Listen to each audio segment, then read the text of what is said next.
जिस तरीके से आज विजुअल प्रमाण के साथ योगी की सरकार बुलडोजर चला रही है, विजुअल प्रमाण है, गलियों के विजुअल प्रमाण देखो। केजरीवाल को मैं कहूंगा, अपने राज्य के नागरिकों पर बढ़ रहे खतरे के प्रति जिम्मेदारी इस राज्य के मुख्यमंत्री की है।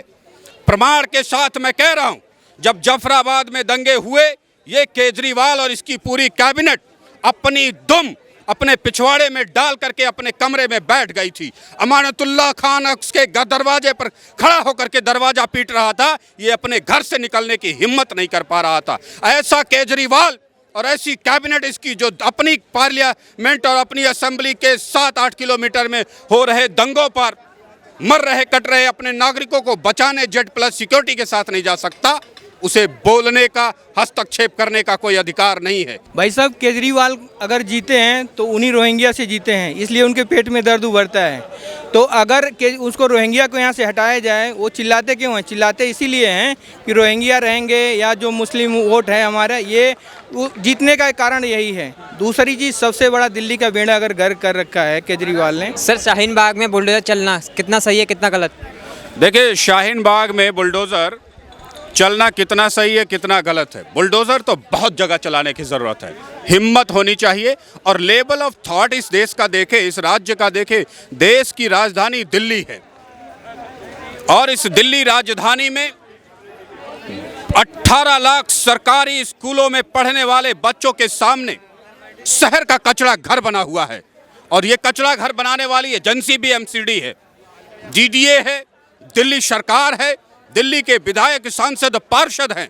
यहाँ तक कि 6 साल से शिक्षा मंत्री के पद पर कार्य करने वाले मनीष सिसोदिया के अपने क्षेत्र में 3 स्कूलों के सामने शहर के कचरा घर स्कूल के गेट के साथ बने हुए हैं, स्कूल के गेट के सामने बने हुए हैं। ऐसे ऐसे इस राज्य में कचरा घर हैं। प्राइमरी स्कूल के बच्चों के गेट के सामने बने शहर के कचरा घर कौन सी दवाई बांट रहे हैं, कौन सी व्यवस्था बांट रहे हैं, कौन से दिल्ली शहर के विकसित मॉडल का स्वरूप विकसित कर रहे हैं। ये दिल्ली एक्चुअली धूर्तों के द्वारा अब तक शासित रही। धूर्तों ने इस पे शासन किया, धूर्तों ने इस पे अपनी माल कमाया। आज पैसे ले ले करके इस दिल्ली में 1700 अवैध कॉलोनियों का निर्माण हो गया है, जिसे हटाना नामुमकिन है।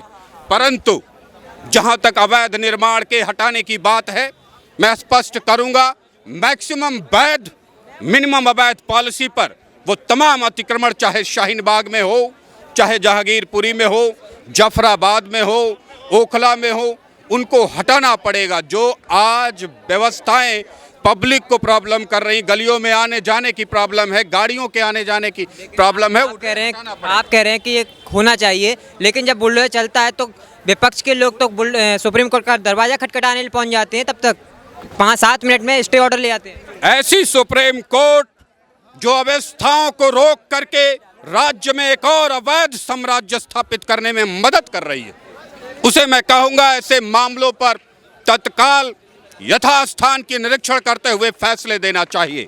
जिस तरीके से आज विजुअल प्रमाण के साथ योगी की सरकार बुलडोजर चला रही है, विजुअल प्रमाण है, गलियों के विजुअल प्रमाण देखो। और अगर अपनी सीट से उठ करके तुरंत न्याय करने की क्षमता नहीं है, तो बेकार का स्टे फिस्टे लगाने का कोई मतलब नहीं है। इससे सिर्फ अवैध कारोबार करने वालों को संरक्षण मिलता है, बल मिलता है, जिससे इस राज्य में एक और अवैध संरक्षण की व्यवस्था पनपने लगती है। मैं सुप्रीम कोर्ट को स्पष्ट कहूंगा, अपना चैम्बर छोड़ो, जाओ उस मैदाने जंग में जहां पर ये अवैध हुआ है, जहां पे ये डिमोलिशन हुआ है, और उसकी रिक्वायरमेंट को समझो। यदि वो सही है तो सही है, गलत है तो गलत है। ये करने का अगर मादा है सुप्रीम कोर्ट में, तो स्टे लगाए, न्याय करे, सुनवाई करे। और दशकों तक तारीख देने वाला अगर न्याय उसे करना है तो बंद कर दे। ऐसे न्याय से ये देश तौबा चाहता है। जी, जब भी रोहिंग्या और बांग्लादेशियों को हटाने की बात आती है तो केजरीवाल और विपक्ष के पेट में दर्द क्यों होने लगता है? केजरीवाल को मैं कहूंगा, अपने राज्य के नागरिकों पर बढ़ रहे खतरे के प्रति जिम्मेदारी इस राज्य के मुख्यमंत्री की है। प्रमाण के साथ मैं कह रहा हूं, जब जाफराबाद में दंगे हुए, ये केजरीवाल और इसकी पूरी कैबिनेट अपनी दुम अपने पिछवाड़े में डाल करके अपने कमरे में बैठ गई थी। अमानतुल्लाह खान उसके दरवाजे पर खड़ा होकर के दरवाजा पीट रहा था, ये अपने घर से निकलने की हिम्मत नहीं कर पा रहा था। ऐसा केजरीवाल और ऐसी कैबिनेट इसकी जो अपनी पार्लियामेंट और अपनी असेंबली के 7-8 किलोमीटर में हो रहे दंगों पर मर रहे कट रहे अपने नागरिकों को बचाने Z+ सिक्योरिटी के साथ नहीं जा सकता, उसे बोलने का, हस्तक्षेप करने का कोई अधिकार नहीं है। देखने तो वो तब जाएंगे ना जब वो प्रदेश में हो। ये मामला हुआ या घटना हुआ उसके बाद तो प्रदेश छोड़ के अपना चुनावी रैलियां कर रहे हैं केरल में और हिमाचल में। जब जाफराबाद का दंगा हुआ तब ये दिल्ली में ही था। ये अगर दिल्ली से अपनी ऑफिस से निकल करके 7 किलोमीटर दूर सिर्फ यमुना का पुल पार करके उसे जाफराबाद पहुंचना था, वहां जाकर के अपने नागरिकों को बचा नहीं सकता, अपने नागरिकों के बीच खड़े होकर के दंगों को रोक नहीं सकता, मरते कटते लोगों की जान नहीं बचा सकता। आपको याद होगा दिलावर सिंह नेगी जिसके पैर हाथ काट करके आग में झोंक दिए गए थे। इसकी किसी नेता की मां ने इतना दूध नहीं पिलाया था कि जाकर के उस दिलावर सिंह नेगी के परिवार से संवेदना व्यक्त कर सके, मरते कटते लोगों को बचा सके। इस राज्य में तमाम सांसद बैठते हैं, इसी दिल्ली शहर की मलाई और हवा खाते हैं, वो भी जाफराबाद जाने से डर रहे थे, कोई नहीं गया। ऐसे नेताओं से मैं कहूँगा, देश में असामाजिक तत्वों के बसने, उन्हें बिजली का कनेक्शन देने, उन्हें पानी का कनेक्शन देने वाली एजेंसियों पर सख्त कार्रवाई होनी चाहिए, क्योंकि जब कॉलोनी अवैध बस रही है उसे बिजली की सप्लाई कौन कर रहा है? बिजली विभाग दिल्ली का। उसे पानी की सप्लाई कौन दे रहा है? जल बोर्ड दे रहा है। अब अगर आतंकवादी आपके राज्य में बस जाए, उसे बिजली पानी का कनेक्शन राज्य सरकार उपलब्ध कराएगी, एक विधायक, सांसद, पार्षद, मुख्यमंत्री उपलब्ध कराएगा, तो इस राज्य की सुरक्षा की जिम्मेदारी क्या केवल पुलिस वालों की बनती है या उन एजेंसियों की बनती है जो इस देश के लिए दिन रात काम करती हैं? सर, ये शाहीन बाग वही शाहीन बाग है जहाँ से ये आवाज़ उठी थी कि हम कागज़ नहीं दिखाएंगे, वही शाहीन बाग है जहाँ पे जो बुलडोजर चलने वाला है। देखिए, शाहीन बाग हो या XYZ कोई भी जगह हो जहां बदबूदार स्थिति का आज सामना जनता को, देश को, राज्य को करना पड़ रहा है, वहां सफाई होनी चाहिए। आप शिवापुरी की तरफ चले जाए, रोड पे कचरा फेंकते, इतनी बदबू आती है कि उधर नाक दबा के भी आदमी का निकलना मुश्किल है। बदबू मारती, सड़े हुए घूर की तरह बदबू मारती दिल्ली में सफाई अभियान नहीं चलाओगे तो क्या कूड़ा कचरा फैलाने का और अभियान चलाएंगे?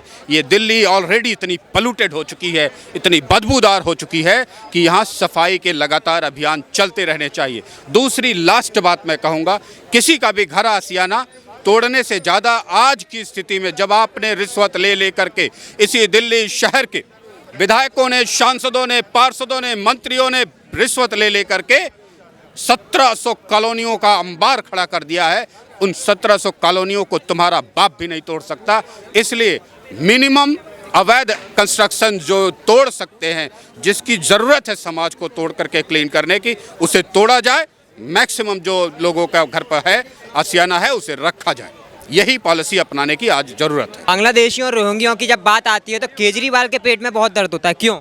भाई साहब, केजरीवाल अगर जीते हैं तो उन्हीं रोहिंग्या से जीते हैं, इसलिए उनके पेट में दर्द उभरता है। तो अगर उसको रोहिंग्या को यहाँ से हटाया जाए, वो चिल्लाते क्यों हैं? चिल्लाते इसीलिए हैं कि रोहिंग्या रहेंगे या जो मुस्लिम वोट है हमारा, ये जीतने का कारण यही है। दूसरी चीज़, सबसे बड़ा दिल्ली का बेड़ा अगर गर्क कर रखा है केजरीवाल ने, तो उन्होंने कर रखा है बिजली, पानी और बस। जो बस में लेडीज़ों को फ्री कर रखी हैं, जो लेडीज़ 50,000, 60,000, 70,000 रुपये वेतन उठा रही हैं, वो टिकट नहीं ले सकती, वो फ्री में ट्रेवल करेंगी। कोई मजदूर आदमी है जो 10,000 रुपये या 8,000 रुपये कमा रहा है, वो बेचारा टिकट लेकर के जाता है। तो केजरीवाल की नीति जो है भाई साहब, वो बहुत गलत है और केजरीवाल को अपने अंदर सुधार लाना चाहिए, जैसे योगी जी ने लेके आया। आप यूपी में चले जाइए, कहने के लिए 5 साल योगी जी ने काम किया है, 5 साल 2.5 साल निकाल दीजिए आप, खाली योगी जी ने 2.5 साल काम किया है। आप इस छोर से लगा करके और किसी छोर तक चले जाइए तो आपको दिल्ली से बेहतर वहाँ की रोडें दिखाई देंगी और सारी साफ़ सुथरा जगह हैं। इन्होंने अगर केजरीवाल हैं दिल्ली में, केजरीवाल को अगर सेंट्रल गवर्नमेंट हटा दे तो सबसे बढ़िया है भाई साहब, अगर दिल्ली को बचाना चाहती है तो। जी, दिल्ली की जनता को पानी नहीं मिल रहा, लेकिन जो केजरीवाल जी हैं वो रोहिंग्या और बांग्लादेशियों को पानी दे रहे हैं फ्री में, और जो उनके मंत्री हैं अमानतुल्लाह खान जी, वो रुपए भी दे रहे हैं, उनको रुपए बांट रहे हैं। भाई साहब, मैं आपको वही बताया हूँ, जो जीतने का सबसे बड़ा कारण है वो रोहिंग्या ही हैं। अगर उनको हटाया जाए या बंद किया जाए तो जीतना बहुत मुश्किल हो जाएगा। समझे ना, यहाँ से दिल्ली से जीतना पड़े। आप कह रहे हो ना पंजाब में केजरीवाल जीते हैं, मैं सुनता था न्यूज़ पे कि पंजाब केजरीवाल वहाँ पे भाषण देते थे कि मैं पंजाब को दिल्ली बना दूंगा। आप पंजाब को दिल्ली क्या बनाओगे? पंजाब ऑलरेडी दिल्ली से बहुत बढ़िया है। पंजाब को दिल्ली बना देंगे ना, दिल्ली की जो खुद उन्होंने हालत कर रखी वही पंजाब की करें। तो वो कह रहे थे कि मैं पंजाब को दिल्ली बना दूंगा। तो भाई साहब दिल्ली से बढ़िया पंजाब है हर मामले में। और दिल्ली जो है, दिल्ली आप गाजियाबाद से भी बदतर जगह पे चली गई है। आप देखेंगे दिल्ली की जो स्थिति है, गाजियाबाद से भी बुरा हाल है, समझे। तो इनको जो रोहिंग्या वाले हैं, इनको रोहिंग्या को हर हाल में हटाना चाहिए। जो ये बुलडोज़र की कहानी चल रही है, अगर कोई भी पत्थर फेंक रहा है, तो अगर हम हिंदुस्तानी है, चाहे हिंदू हो चाहे मुस्लिम हो, अगर कोई पत्थर फेंक रहा है तो उनके ऊपर कार्रवाई होनी चाहिए, चाहे वो हिंदू हो चाहे मुसलमान हो। बुलडोजर से इतना डर क्यों लगता है? जब भी बुलडोजर को देखते हैं तो सुप्रीम कोर्ट पहुंच जाता है। भाई साहब बुलडोज़र की वो दहशत है कि अभी बागपत में गोली चली थी, 4 लोगों ने गोली चलाई थी, हाजिर नहीं हो रहे थे, और जब बुलडोज़र पहुंची वहां पे तो सारे हाजिर हो गए। वैसे दिल्ली में आपको क्या बताऊं, छीना झपटी कम है, बहुत छीना झपटी। आप 20,000 रुपये 50,000 रुपये अगर जेब में लेके जा रहे हो, किसी को पता लग गया कि आपके जेब में 50,000 रुपये है, तो वो तुरंत आपके कहीं से किसी साइड से चारों तरफ से घेर के पैसे निकाल लेंगे वो। तो ये क्राइम क्यों हो रहा है? खाली रोहिंग्या के नाते हो रहा है और केजरीवाल के नाते हो रहा है। सपोर्ट यही लोग कर रहे हैं, अमानतुल्लाह खां हो गए चाहे केजरीवाल हो गए, सपोर्ट यही कर रहे हैं इनको। यानी जहांगीरपुरी और शाहीन बाग में जो दंगे हुए थे तो वो मुसलमानों ने, रोहिंग्या जो घुसपैठी उन्होंने की है। जो रोहिंग्या हैं, कुछ मुसलमान में जो अराजक तत्व हैं वो उन्होंने किया है, क्योंकि इनकी 15 तारीख को प्लानिंग होती है। 15 तारीख को आपने भी देखा होगा, वो डंडे उंडे सारे उठे। देखिए कोई भी इतने संख्या में इकट्ठा बिना मीटिंग किए कोई भी इकट्ठा नहीं हो सकता है, समझे ना। तो उन्होंने क्या किया, ये सारी मीटिंग करके, और ये हिंदुओं का जो यात्रा निकल रहा था, ये पहले से प्लानिंग थी कि इनकी निकलनी ही निकलनी है।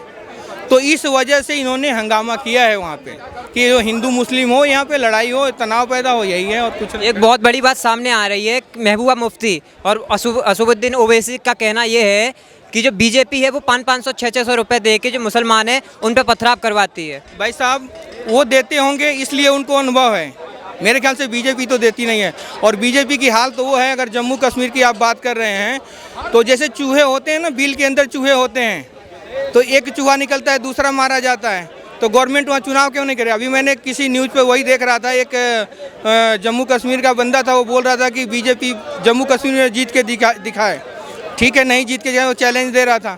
जीतेगी क्यों नहीं? वहाँ चुनाव कराने की ज़रूरत भी नहीं है, इसलिए नहीं ज़रूरत है। हमारा देश है, हमारा प्रधानमंत्री, हमारा राष्ट्रपति, हमारा गृह मंत्री है, ठीक है।